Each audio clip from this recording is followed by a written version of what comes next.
যে মাছটা আমি ভেজেছিলাম, এই দেখো ট্যাংরা মাছ, আমি কিন্তু একটু আগে দিয়ে দিচ্ছি, কেননা মাছটা জাল হবে।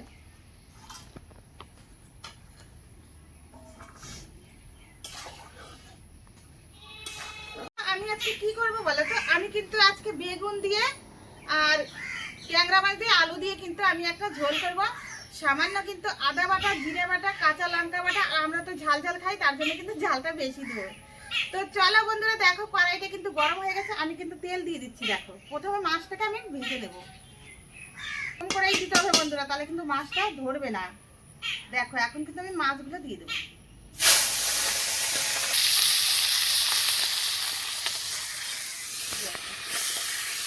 দেখো বন্ধুরা কি সুন্দর, দেখো মাছ মানে কড়াই একদম মানে আগুন ধরিয়ে দিয়েছি, মাছ কিন্তু একদম লাগবে না। দেখো তারপর ট্যাংরা মাছ তো একটু তেল তেল হয়, ওটা তো এমনিতেই লাগে না। আর দেখো দেখো বন্ধুরা কি সুন্দর করে কিন্তু লাল লাল করে ভেজে নিলাম মাছটাকে। দেখো সুন্দর করে ভেজে নিলাম, এখন ভাজা মাছ কিন্তু আমি তুলে নেব।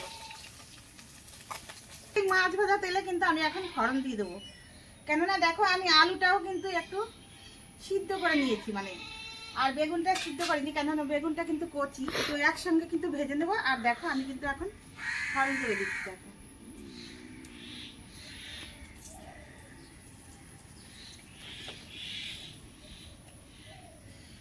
একটা শুকনো লঙ্কা দিয়ে দিলাম, আর আজকে কিন্তু সামান্য জিরা দিয়ে করবো। দেখো বন্ধুরা দিয়ে দিয়েছি, আর এদিকে দেখো কতগুলো দেখো কাঁচা লঙ্কা দিয়েছি আর পেঁয়াজ কুচি। দেখো আমি প্রথমে কিন্তু পেঁয়াজ কুচিটাই দিয়ে দিচ্ছি,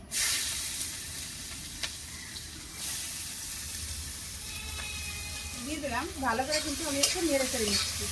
কাঁচা লঙ্কা চিড়ে রেখেছিলাম ওটা কিন্তু দিয়ে দিচ্ছি। আমি বন্ধুরা দেখো নুন দিয়ে দিচ্ছি, দিয়ে দিলাম ভালো করে নেড়ে চেড়ে নেবো। নুনটা আগে দিলাম কেন বলো তো, এই যে কাঁচা লঙ্কাটা দিয়েছি এটা কিন্তু ফুলবে না নুনটা দিলে, ওই জন্য আমি স্বাদ মতন নুন আগে থেকে দিয়ে দিলাম, তাহলে কিন্তু লঙ্কাটা ভালো হবে, ভাজা ভাজা হবে কিন্তু। ওই যে অনেকে বলে যে কাঁচা লঙ্কা দিলাম কড়াইতে সরে থাক ফুটবে ফুটবে, কিন্তু ফুটবে না। আমি এই যে নুনটা দিয়েছিলাম ওই জন্য কিন্তু ফুটবে না। আমি কিন্তু আলুটা দেখো সিদ্ধ করে নিচ্ছি, দিয়ে দেবো।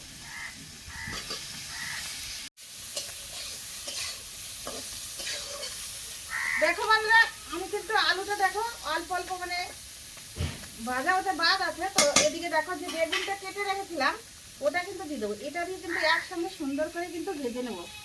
তো দেখো আমি কিন্তু বেগুনটাও কিন্তু লম্বা লম্বা কেটেছি, কেননা ট্যাংরা মাছ দিয়ে করবো তাই।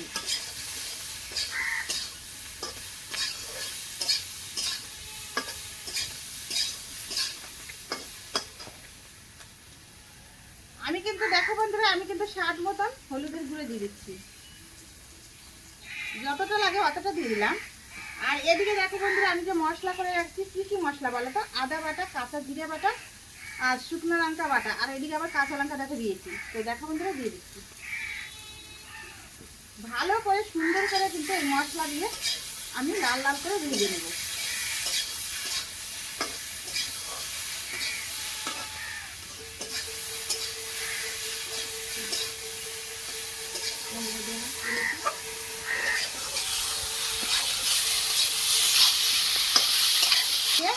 আমি কিন্তু এখন জল দিয়ে দেবো। দেখো বন্ধুরা আমি জল দিয়ে দিচ্ছি, কিন্তু হয়ে গেছে আলু বেগুনের তরকারি কিন্তু হয়ে গেছে। দেখো কি সুন্দর হয়েছে, দেখতেই কিন্তু মন ভরে গেছে। আর খাওয়ার সময় তাহলে কি হবে বলো তো, খাওয়ার সময় তো এক থালা ভাত কোনো ব্যাপারই না।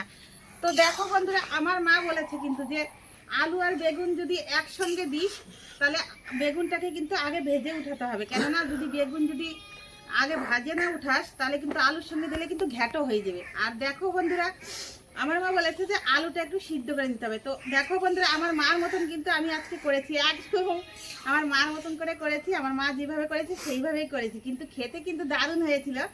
তো আমিও রান্না করেছি বন্ধুরা, তোমরা অন্তত একবার কিন্তু ট্রাই করবে, খেতে কিন্তু দারুণ হবে। আর এক থালা ভাত কোনো ব্যাপারই না, এক কথাতেই এক থালা ভাত উঠে যাবে। তো দেখো বন্ধুরা আমি কিন্তু এখন নামিয়ে নেব।